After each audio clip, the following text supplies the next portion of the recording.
Welcome. In this video, I will show you how to fix the Ghost Touch issue on your Redmi Note 15 Pro 5G smartphone.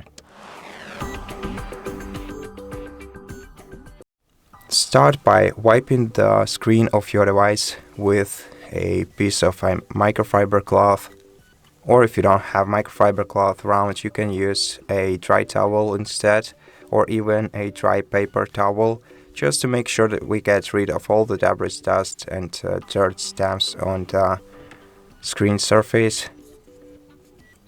Then unlock your device and see if the situation has improved, and if not, then we can adjust the touch sensitivity in settings by going to additional settings. In additional settings, go to accessibility, then select physical tab and select touch and hold delay and adjust it, change it to medium or to long, and see how it affects your Ghost Touch situation. And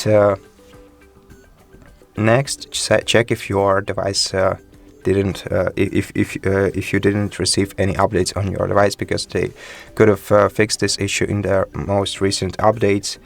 To check for it, go to About Phone section, tap on your Xiaomi HyperOS icon, and check if your device has any available updates to download and install. And if it has any, of course, download and install the latest one, and see if your situation improves after that. And as a last resort, you can try removing the screen protection from your device if you have it installed on your smartphone, and replacing it with the original screen protection, because screen protectors, especially the cheap ones, can interfere with the touch screen of the smartphone. And that's it for this video. I hope that it helps you, and if it did, please consider subscribing to our channel, leave us a like in the comment below, and I'll see you in the next one.